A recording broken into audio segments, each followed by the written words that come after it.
From our studios in New York, Bill Moyers. Welcome to the Journal. You have to go searching deep into their websites to find out what the presidential candidates think about urban issues. Their speeches on the subject have been few and far between, and during all those debates of the past year, cities were barely mentioned. Perhaps it's because to talk about cities, we have to think about the very touchy subject of race. Or perhaps the culprit is amnesia.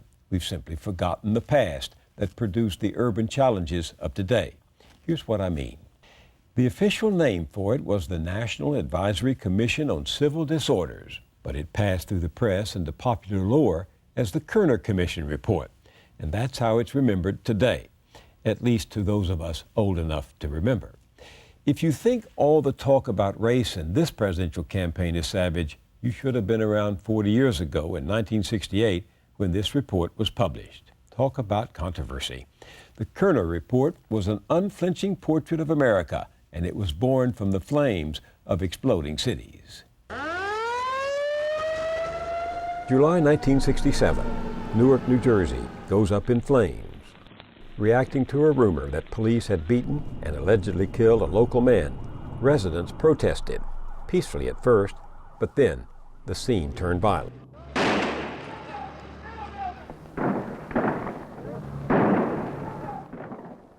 For 6 days, state troops and police clashed in the streets with rioters. 26 people were killed, including a 10-year-old boy. 6 days later, it happened again in Detroit, Michigan. Detroit. It looked like the wartime blitz on London, but this was no war.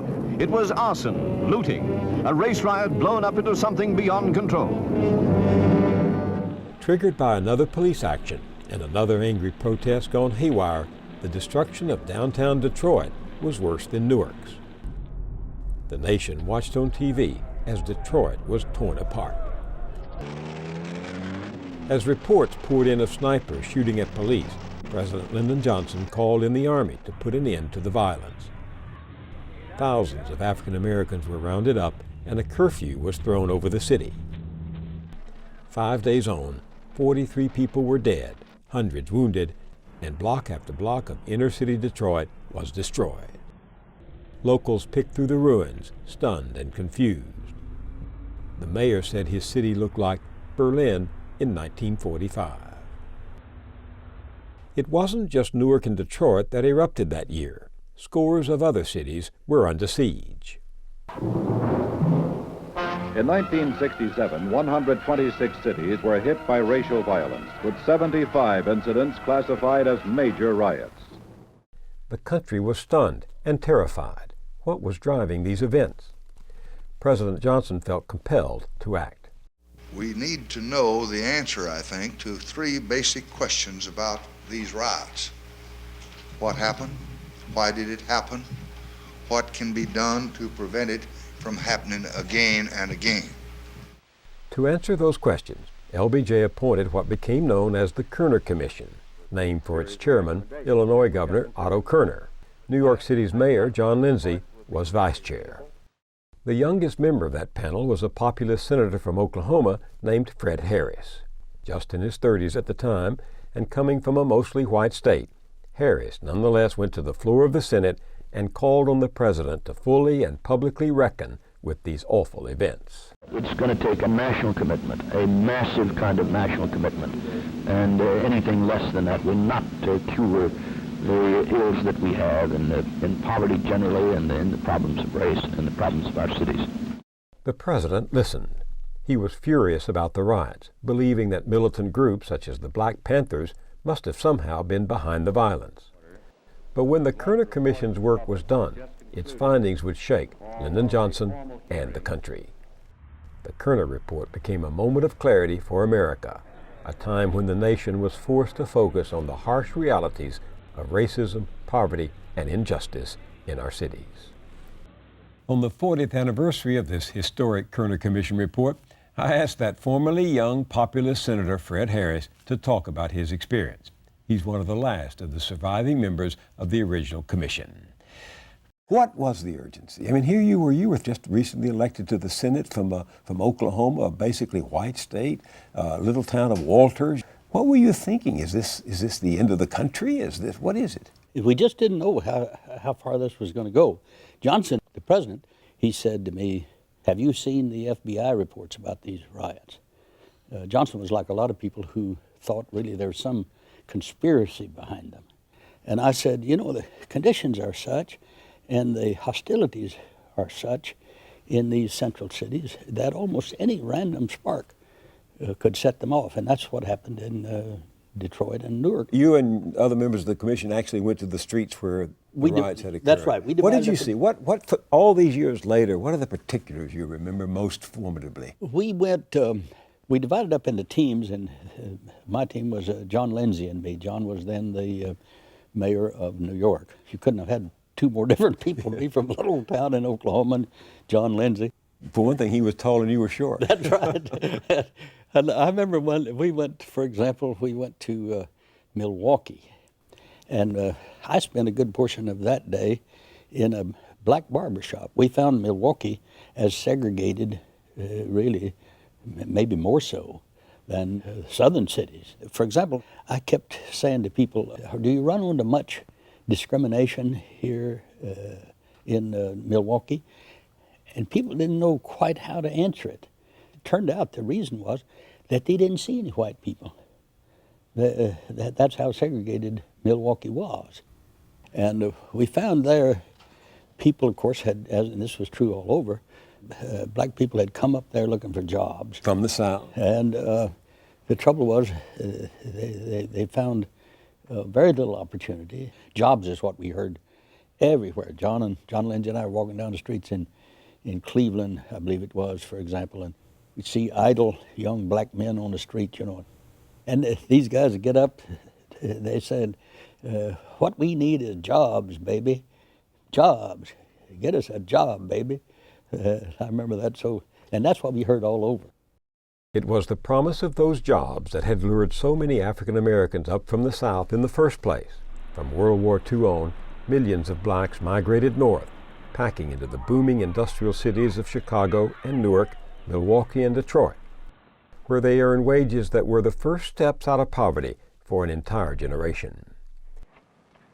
But 20 years on, even as this great migration kept bringing more and more people into the cities, many of the jobs began dwindling. Huge plants closed down, moved out to the suburbs and beyond. Many white residents followed suit, leaving the central cities in droves. By the mid-60s, many of the biggest inner cities in America had become chronically segregated and were drying up economically. There was low family income, high unemployment, almost criminally inferior schools, no jobs. The jobs had moved out to the suburbs. There was poor transportation. People couldn't get, you had to take 2 or 3 buses to get to some of those jobs. And there were jobs, the new jobs that were created were either requiring a very high level of skills or education, or were just service jobs that very low pay, kind of flipping hamburgers kind of jobs. So the people that black people saw as sort of representing society were police officers, and they were nearly all white, and most of them lived outside the central city and came in during the day to enforce the law. So there was a great deal of hostility. I had a remarkable woman on this broadcast a few months ago, Grace Lee Boggs. She's 91 years old, still lives in Detroit. She said this was not a riot, this was a rebellion. This was a rebellion against what you just described as the phalanx of white faces that surrounded the ghetto and kept it segregated. She said it was a rebellion against the loss of jobs. You think there's something to that? Well, it is in a way, although you got to be careful to say, it wasn't some organized thing. That is, it wasn't a rebellion in the sense that somebody decided to organize it with definite ends in mind, the goals. I think it was more spontaneous than that. Now, what we finally decided on the commission was we couldn't say what caused the violence or why violence would occur, for example, in Watts in '65, but not in '67. what we could do was describe with particularity the terrible conditions that existed in these places where riots had occurred. We found, as I said, no conspiracy. There were one or two on our commission said, well, should we actually say that? I said, well, isn't that the truth? There was no conspiracy. There's no conspiracy, there's no organization to this. And they, well, yeah, well, let's just tell the truth. No indication, no fact to indicate that any of them were planned. The elements were there, and some fuse, an unpredictable fuse, set them off. But at this point, there is still no evidence of any planning for the civil disorders within the city. In March of 1968, the report was published. It was brutal in its honesty. While saying that a growing black militancy may have added fuel to the riots, the Commission rejected the idea that there'd been any organization behind the outbreaks. Instead, the Commission blamed the violence on the devastating poverty and hopelessness endemic in the inner cities in the 1960s. Among their many findings, 1 in 5 African Americans lived in squalor and deprivation in ghetto neighborhoods. The unemployment rate was double for African Americans as compared to whites. The report described communities neglected by their government, racked with crime, and traumatized by police brutality. Disproportionate rates of infant mortality were astonishing, African American children dying at triple the rate of white children. The statistics weren't new, but the Kerner Commission pushed further and laid the blame for many of these conditions on white racism. Quote, "What white Americans have never fully understood, but what the Negro can never forget, is that the white society is deeply implicated in the ghetto. White institutions created it, white institutions maintain it, and white society condones it." The report's conclusion, and its most memorable message, was this: our nation is moving towards two societies, one white, one black, separate and unequal. We used the word racism. And on the commission, we had 2 or 3 people said, well, should we use that word, racism? Not a word that was thrown around very largely by government panels in the 1960s. We thought that was a very important idea, and I think it was, to say it, because what we know is that oppressed people often come to believe about themselves the same bad stereotypes that the dominant society has. Our saying racism, I think, was very important to a lot of black people who said, well, maybe it's not just me.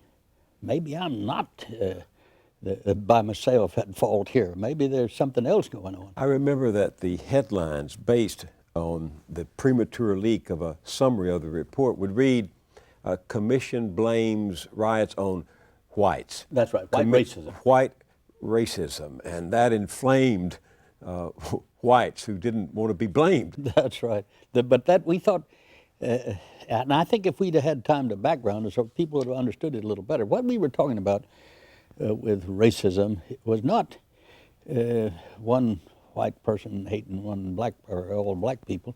We were talking about kind of an institutional racism which existed, where people live in all-white neighborhoods, send their kids to all-white schools, drive quickly through the black section maybe, or on the train to a job where all their associates are white, and don't see anything odd about it.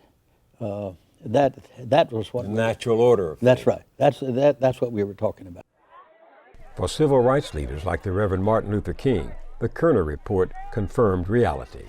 And now we see the surfacing of old prejudices and hostilities that have always been there, and they're out in the open. That's very good that they're out in the open, because you can deal with them much better when they are there to see and when the people admit them. And my analysis was no more pessimistic or gloomy than the Kerner Commission's report the other day. I do feel that we've got to say in no uncertain terms that racism is alive and on the throne in American society, and that we are moving toward two societies, separate and unequal.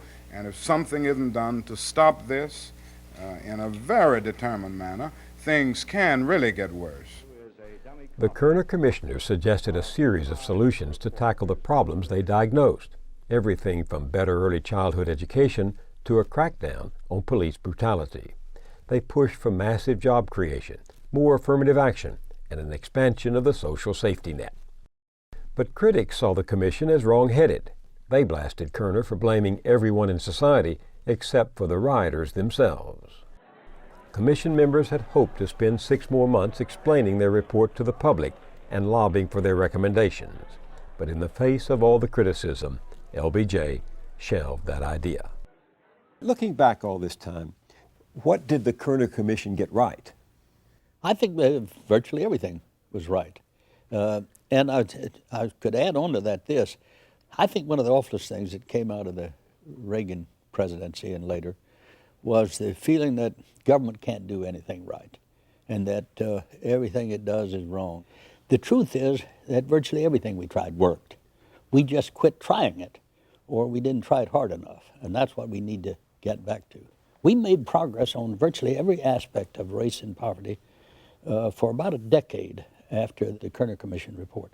And then, particularly with the advent of the Reagan administration and so forth, that progress stopped, and we began to go backwards. There are consequences from our acts, and when we cut out a lot of these social programs or the money for them or cut it down, we don't emphasize jobs and training and education and so forth as we had been doing.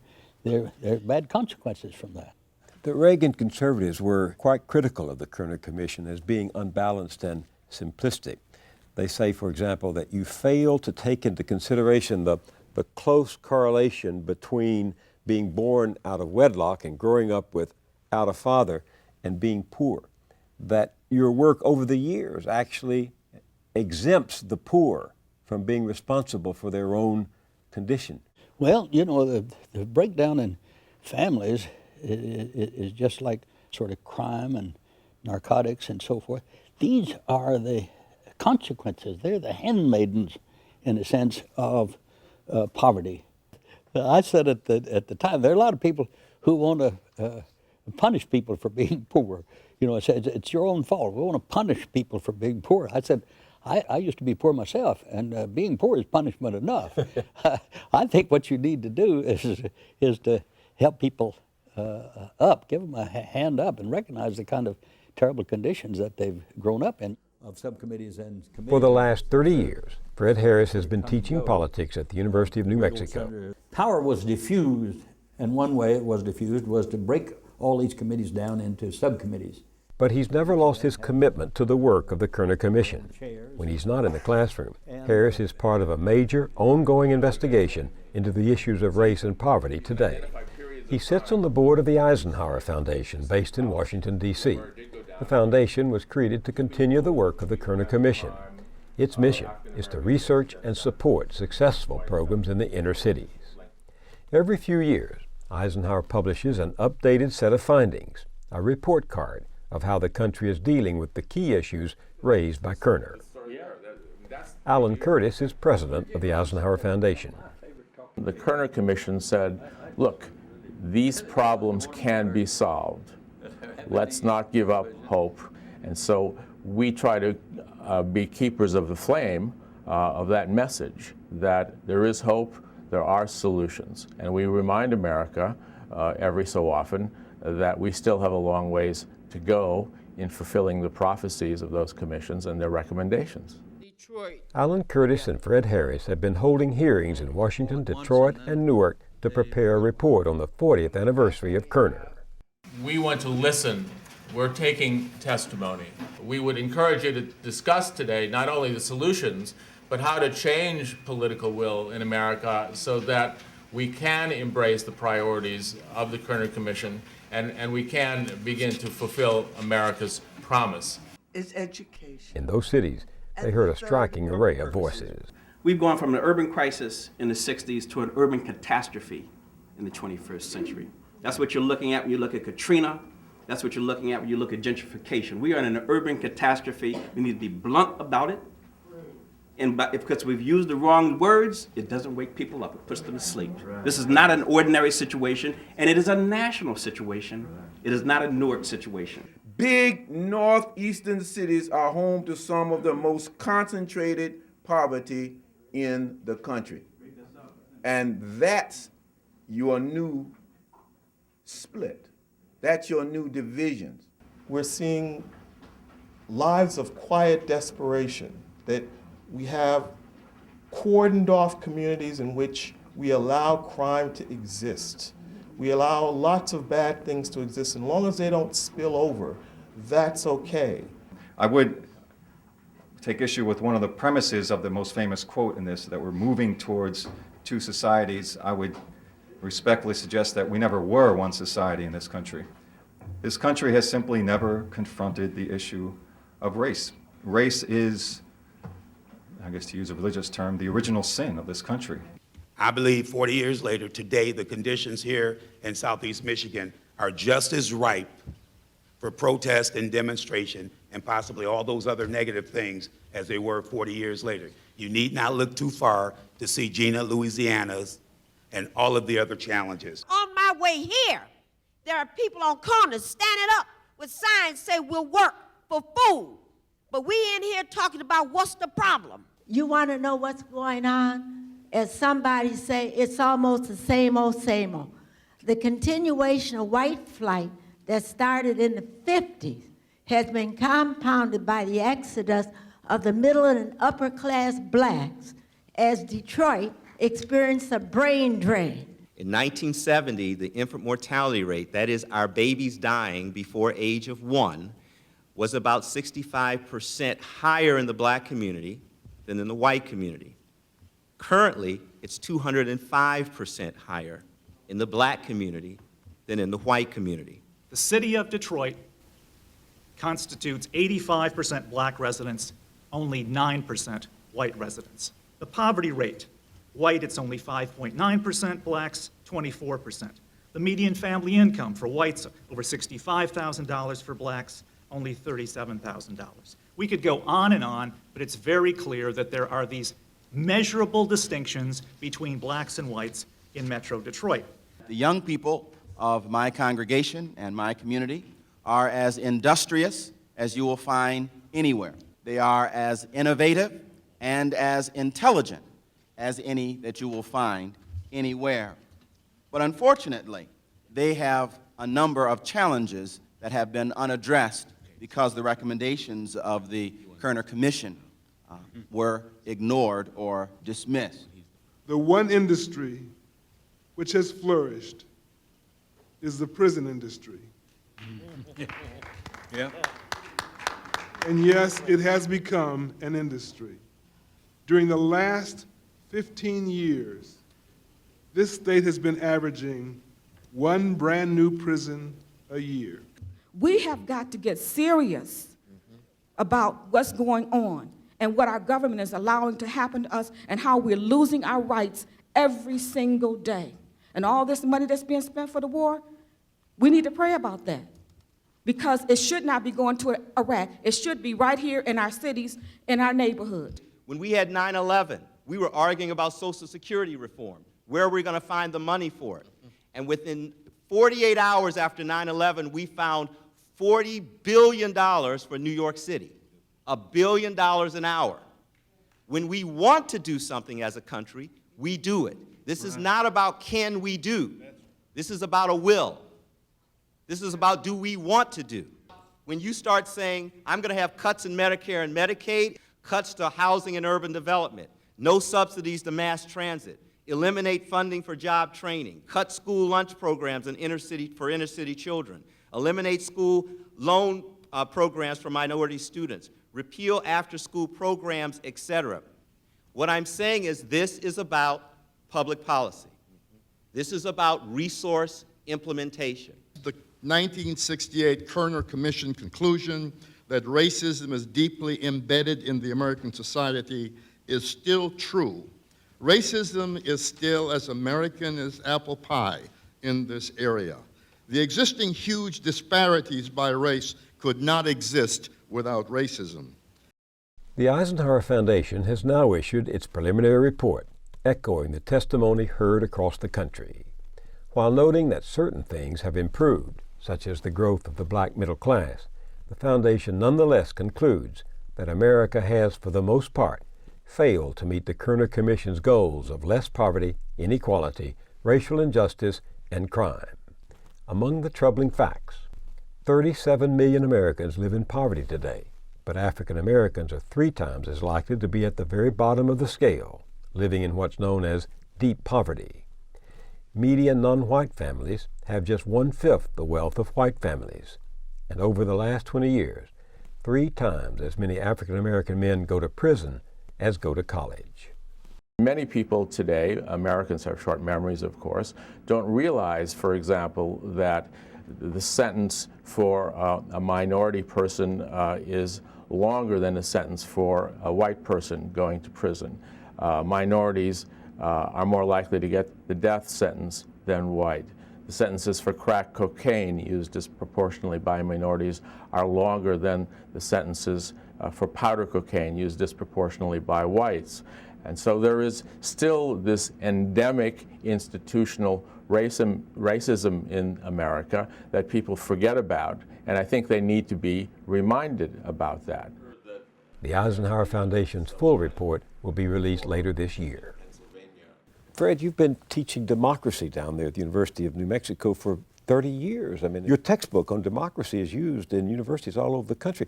Why can't democracy deal with these persistent, chronic realities that the Kerner Commission described and you here 40 years later are restating? Well, I think, first of all, people don't really realize that conditions are so bad for so many people, poverty and for African Americans and for Hispanics. I think a lot of people think, well, didn't we do all that? And I think if people knew these conditions, and that's what we ought to do on the 40th anniversary of the Kerner report, is to get people to see that these problems of race and poverty are still with us. Also, I think we need to approach this on the basis that we're all in this together. Somebody said we may not have all come over on the same boat, but we're all in the same boat now. And here's the interesting thing. Every poll that's taken shows that 2/3 of Americans think America's on the wrong footing. They're headed in the wrong direction. And there's overwhelming support for example, this. Do you think we ought to spend more in prevention by putting money in education and training and jobs instead of police and prisons? Overwhelmingly, people say yes. Do you think that we ought to have social nets to catch people who are falling out and to give them another chance? Oh, yes, I strongly believe in that. What about health care? We got 46 million people without health insurance, and yet overwhelmingly Americans say, yes, I think we ought to have health care, even if for everybody, universal health care, even if it costs us more money. So the public is way ahead of the politicians, I think, and as I said, it's in our own interest, in everybody's interest, to try to do something about it. We can do it. Thank you very much for spending the time with me. Thank you.